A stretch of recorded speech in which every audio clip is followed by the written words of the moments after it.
নিষেধাজ্ঞা চাপিয়েও তুরস্কের সঙ্গে আলোচনা চায় যুক্তরাষ্ট্র। ট্রাম্পের ভ্যাকসিন নেয়ার দিনক্ষণ জানাবে না হোয়াইট হাউস। মহাশূন্য থেকে ফেরা ক্যাপসুলে পাওয়া গেল গ্রহাণুর টুকরো। ভারতীয় নৌবাহিনীতে যুক্ত হচ্ছে ভয়ঙ্কর আরও ৩৮টি সুপারসনিক মিসাইল। ওয়াশিংটনে পাকিস্তান দূতাবাসের সামনে এবার বিক্ষোভ। বাইডেনকে অভিনন্দন জানালেন ট্রাম্পের ঘনিষ্ঠ সিনেটর। বিক্ষোভের মধ্যেই পাকিস্তানের মন্ত্রিসভায় এবার ব্যাপক রদবদল। অবৈধ মার্কিন নিষেধাজ্ঞার সমালোচনা করল ইউরোপীয় ইউনিয়ন। 4 মাসে $420 কোটি দান করেছেন জেফ বেজোসের সাবেক স্ত্রী। এবং অস্ট্রেলিয়া চীনের মধ্যে মধ্যস্থতার প্রস্তাব নিউজিল্যান্ডের।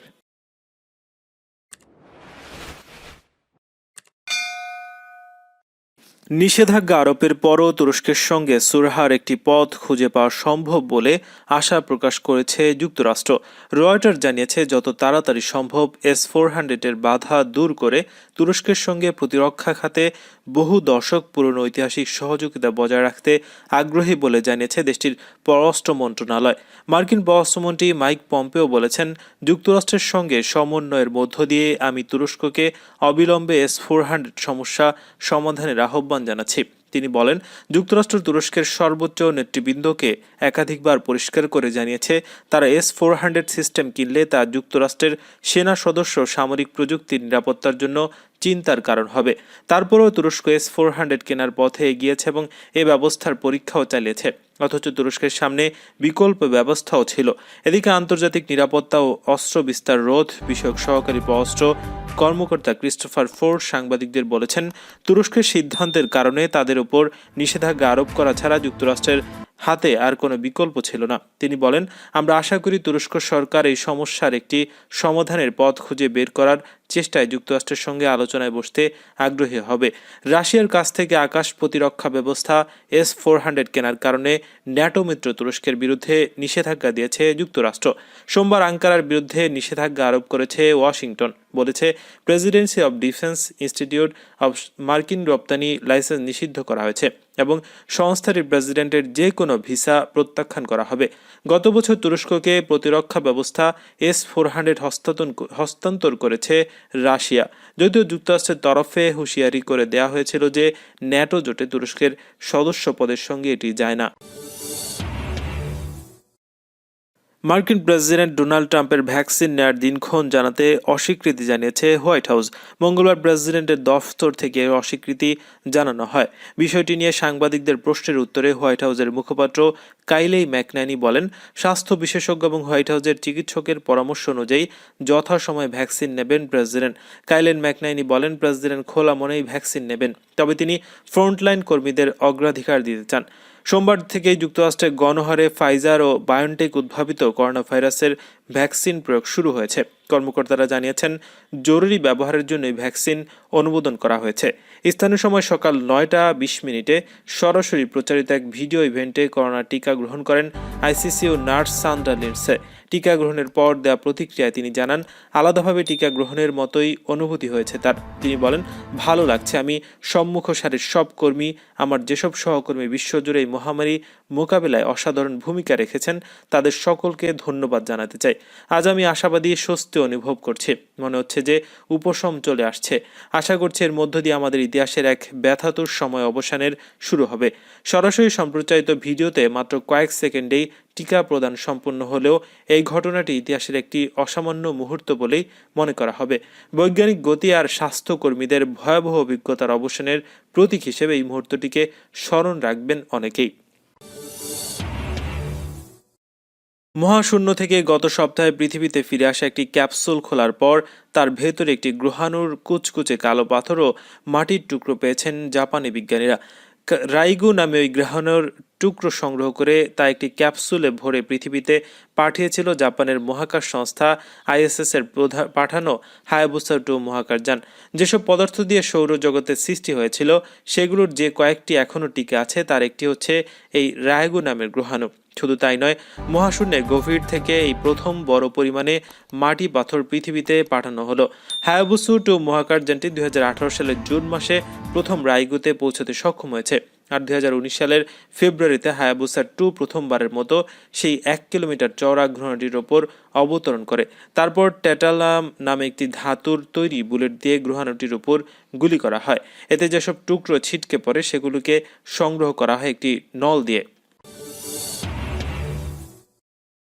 সীমান্তে চোখ রাঙাচ্ছে দুই প্রতিবেশী দেশ, হামলা হতে পারে সমুদ্রপথেও। তাই যুদ্ধ জাহাজগুলোকে আরও শক্তিশালী করতে পদক্ষেপ নিয়েছে ভারতীয় নৌবাহিনী। সংবাদ সংস্থা ANI সূত্রের খবর, 38টি সুপারসনিক ব্রাহ্মস মিসাইল পেতে চলেছে ভারতীয় নৌবাহিনী, যা বিশাখাপত্তনম নামে নামিবিয়ান যুদ্ধ জাহাজে মোতায়েন থাকবে। দ্রুত এই জাহাজগুলো ভারতীয় নৌবাহিনীতে নিযুক্ত করার চেষ্টা চলছে। সরকারি সূত্রের খবর, এই 38টি সুপারসনিক ক্রুজ মিসাইল নৌবাহিনীতে অন্তর্ভুক্ত করে 1800 কোটি রুপির প্রয়োজন। সেই অর্থ চেয়ে দেশটির কেন্দ্রীয় সরকারের কাছে প্রস্তাব পাঠিয়েছে বাহিনী। প্রতিরক্ষা মন্ত্রণালয় দ্রুত এই প্রস্তাবে অনুমোদন দেবে বলে জানা গেছে। এই সুপারসনিক ক্রুজ মিসাইলগুলো 450 কিলোমিটার দূরে থাকা লক্ষ্যবস্তুতে আঘাত আনতে সক্ষম। ভারতীয় নৌবাহিনীর একাধিক যুদ্ধজাহাজ ইতিমধ্যে ব্রাহ্মস মিসাইল ইনস্টল করা হয়েছে। যুদ্ধাস্ত্র বিশেষজ্ঞরা বলছেন, শত্রুদের উপর হামলা চালাতে ভারতীয় নৌবাহিনীর সবচেয়ে কার্যকরী অস্ত্র ব্রাহ্মস মিসাইল। তাই আরও সুপারসনিক মিসাইল অন্তর্ভুক্ত করতে উদ্যোগী হল ভারতীয় নৌবাহিনী। সম্প্রতি একাধিকবার এই সুপারসনিক মিসাইল নিয়ে পরীক্ষা নিরীক্ষা করেছে DRDO, আর প্রতিবারই তারা সফল হয়েছে। গত 24 নভেম্বর আন্দামান ও নিকোবর দ্বীপপুঞ্জে অত্যাধুনিক ব্রাহ্মস সুপারসনিক ক্রুজ মিসাইলের পরীক্ষা চালায় ভারত। এটি লক্ষ্যভেদ করতে সফল হয়। এর আগে ওই ক্ষেপণাস্ত্রের এক দফা পরীক্ষা করতে গিয়েছিল অক্টোবরে, তবে চূড়ান্তভাবে তা পরখ করে নিতেই ছিল এদিনের পরীক্ষা। ব্রাহ্মস ঘন্টায় 3700 কিলোমিটার বেগে ছুটে গিয়ে আঘাত আনে লক্ষ্যবস্তুতে। এই ক্ষেপণাস্ত্রের নিশানা নিখুঁত। 2006 সালে স্থলসেনা ও নৌসেনার অস্ত্র ভাণ্ডারে যুক্ত হয় এটি। দক্ষিণ এশিয়ার সংখ্যালঘু সহ যুক্তরাষ্ট্রভিত্তিক বাংলাদেশি একটি সংস্থা যুক্তরাষ্ট্রের ওয়াশিংটনে পাকিস্তান দূতাবাসের সামনে বিক্ষোভ করেছে।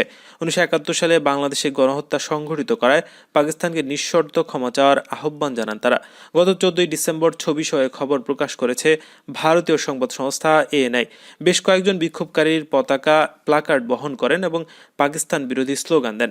পাকিস্তান দূতাবাসের সামনে বিক্ষোভ চলাকালে আয়োজক প্রাণেশ হালদার ANIর সঙ্গে কথা বলেছেন। তিনি 195 জন পাকিস্তানের যুদ্ধাপরাধী বিচারের মুখোমুখি করার আহ্বান জানান। তিনি বলেন, আমরা চাই পাকিস্তান ধর্ষণ ও হাজার হাজার নারী ও শিশুকে হত্যার দায়ে বিচার করুক। ANIকে আরেক বাংলাদেশি আমেরিকান দেবাতোষ মজুমদার বলেন, তার পরিবারের এক সদস্য 7 দশক আগে নিখোঁজ হয়েছিল। অনেক খোঁজাখুঁজির পর তারা জানতে পারেন তাদের পরিবারের সেই সদস্যকে পাকিস্তানিরা হত্যা করেছিল। যুক্তরাষ্ট্রের রিপাবলিকান দলের অন্যতম নেতা ও প্রেসিডেন্ট ডোনাল্ড ট্রাম্পের ঘনিষ্ঠ সহচর হিসেবে পরিচিত সিনেট সদস্য মিচ ম্যাকনেইল নবনির্বাচিত প্রেসিডেন্ট জো বাইডেনকে অভিনন্দন জানিয়েছেন। যুক্তরাষ্ট্রের ইলেকটোরাল কলেজ সোমবার বাইডেনকে আনুষ্ঠানিকভাবে নির্বাচিত ঘোষণার পর ম্যাকনেইল এই প্রতিক্রিয়া জানান। 3 নভেম্বর অনুষ্ঠিত নির্বাচনে ডেমোক্র্যাট দল 306টি ও রিপাবলিকান দল 232টি ইলেকটোরাল ভোট পেয়েছে। তবে প্রেসিডেন্ট ট্রাম্প এখনও নির্বাচনের ফল মেনে নিতে সম্মত হয়নি। সিনেটে ম্যাককেইনেল বলেন, আমি 3 নভেম্বরের নির্বাচনে ভিন্ন ফল আশা করলেও ইলেকটোরাল কলেজের রায় অন্যদিকে। তাই আমি নবনির্বাচিত প্রেসিডেন্ট জো বাইডেনকে অভিনন্দন জানাতে চাই। ভাইস প্রেসিডেন্ট কমলা হ্যারিসকেও অভিনন্দন জানাতে ভুল করেননি তিনি বলেন, আমাদের জাতি প্রথমবারের মতো একজন নারীকে ভাইস প্রেসিডেন্ট হিসেবে নির্বাচিত করেছে। এই গর্বের অংশীদার সব আমেরিকান। ম্যাককেনেল বলেন, তিনি বাইডেনকে ফোন করেও অভিনন্দন জানিয়েছেন। তারা দুজন একসঙ্গে কাজ করবেন বলে সম্মত হয়েছে। সরকার বিরোধী বিক্ষোভের মধ্যে পাকিস্তানের মন্ত্রিসভায় রদবদল আনা হয়েছে। সোমবার এই রদবদলের ঘোষণা দেন দেশটির প্রধানমন্ত্রী ইমরান খান। ডন জানিয়েছে, দেশটির রেলমন্ত্রী শেখ রশিদকে বর্তমানে স্বরাষ্ট্রমন্ত্রীর দায়িত্ব দেওয়া হয়েছে। এর আগে স্বরাষ্ট্রমন্ত্রীর দায়িত্ব পালন করতেন এজাজ শাহ। তার কাছ থেকে স্বরাষ্ট্র মন্ত্রণালয় নিয়ে শেখ রশিদকে দায়িত্ব দেওয়া হয়েছে।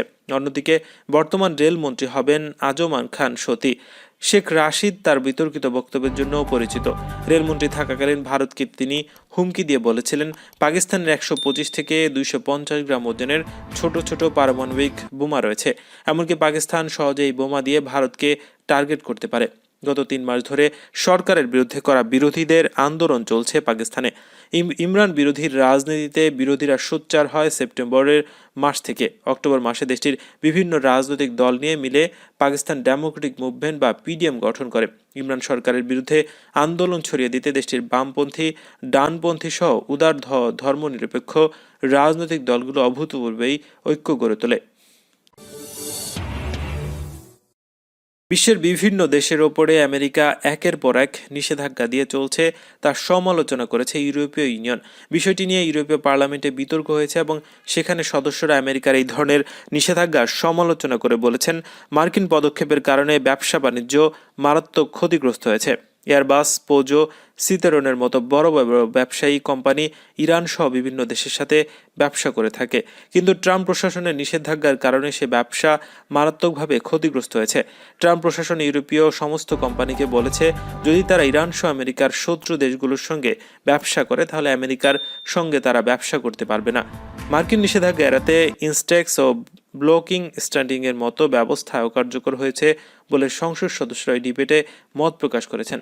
অনেক বিশ্লেষক মনে করছেন, সাম্প্রতিক বছরগুলোতে ইউরোপীয় ইউনিয়নের পররাষ্ট্রনীতি আমেরিকার মাধ্যমে মারাত্মকভাবে প্রভাবিত হয়েছে, যার খেসারত ইউরোপীয় ইউনিয়নের সাধারণ মানুষকে দিতে হচ্ছে। অথচ ইউরোপীয় ইউনিয়ন যদি মার্কিন নীতির বাইরে বেরিয়ে স্বাধীনভাবে পথ চলা শুরু করে তাহলে সাতাশ জাতির জোট লাখ লাখ মানুষের কর্মস্থানের সুযোগ সৃষ্টি হবে। রাশিয়া, ইরান এবং কিউবার মতো দেশে তাদের জন্য রয়েছে বিশাল বাজার। ই কমার্স জায়ান্ট অ্যামাজনের প্রতিষ্ঠাতার প্রধান নির্বাহী জেফ বেজোসের সাবেক স্ত্রী ম্যাকেনজি স্কট গত 4 মাসে প্রায় $420 কোটি দান করেছেন বিভিন্ন ত্রাণ সংস্থাকে। এক ব্লগ পোস্টে ম্যাকেনজি বলেন, করোনা মহামারীতে যেসব আমেরিকান ক্ষতিগ্রস্ত হয়েছে তাদের সহযোগিতা করতে চান তিনি। ম্যাকেনজি স্টক বর্তমান বিশ্বের 18তম ধনী, যার সম্পদের পরিমাণ $60.7 বিলিয়ন মার্কিন ডলার। এসব সম্পদের বেশিরভাগ পেয়েছেন তার সাবেক স্বামী জেফ বেজোসের কাছ থেকে। গত মঙ্গলবার ব্লগ পোস্টে ম্যাকেনজি আরও লেখেন, করোনা অনেক আমেরিকানের জীবন পঙ্গু করে দিয়েছে। তাদেরকে সহায়তার জন্য ইতিমধ্যে 380টি দাতা সংস্থা এবং 6500টি প্রতিষ্ঠানকে সহায়তা করেছেন তিনি। গত বছর জেফ বেজোস এবং ম্যাকেনজি বেজোসের বিচ্ছেদ হয়। বিবাহ বিচ্ছেদ থেকে তিনি প্রায় $3.5 কোটি সম্পদ পান। এর ফলে তিনি হয়ে ওঠেন বিশ্বের 3য় সেরা ধনী নারী পুরুষ মিলিয়ে বিশ্বের 24তম ধনী ব্যক্তি তিনি। এই সম্পদের অর্ধেকই দান করে দেওয়ার ঘোষণা দিয়েছিলেন ম্যাকেনজি। অস্ট্রেলিয়া ও চীনের মধ্যকার কূটনৈতিক ও বাণিজ্যিক উত্তেজনা নিরসনে সহায়তা করতে মধ্যস্থতার প্রস্তাব দিয়েছে নিউজিল্যান্ড।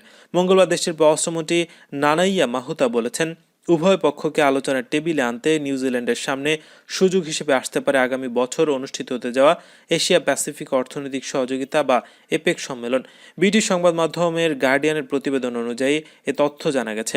অস্ট্রেলিয়ার নতুন বিদেশি হস্তক্ষেপ, বিনিয়োগ আইন এবং করোনা ভাইরাস ছড়িয়ে দেওয়ার জন্য চীনকে দায়ী করার পর দুই দেশের সম্পর্কের অবনতি হতে শুরু করে। সেই সম্পর্ক আরও খারাপ হয়ে ওঠে গত মাসে চীনা পররাষ্ট্র মন্ত্রণালয়ের মুখপাত্র এক অস্ট্রেলীয় সেনার ভুয়া ছবি টুইটার পোস্ট করার মাধ্যমে। ওই ছবিতে এক আফগান শিশুর ওপর রক্তাক্ত ছুরি হাতে দেখা যায় ওই সেনাকে। তবে ছবিটি ভুয়া বলে দাবি করে অস্ট্রেলিয়া এবং চীনের মধ্যকার এই টানাপোড়েনের অবসানে এপেক সম্মেলন সুযোগ হিসেবে ব্যবহার করতে যায় নিউজিল্যান্ড। মঙ্গলবার পররাষ্ট্রমন্ত্রী নানাইয়া মাহুতা বলেন, এপেক আয়োজন ভালো সুযোগ হয়ে উঠতে পারে। উভয় পক্ষেরই একত্রে বসার মানসিকতা থাকতে হবে আর স্বীকার করে নিতে হবে যে কোনো ক্ষেত্রে তারা বর্তমানে চোখ রাখতে চাইছে না।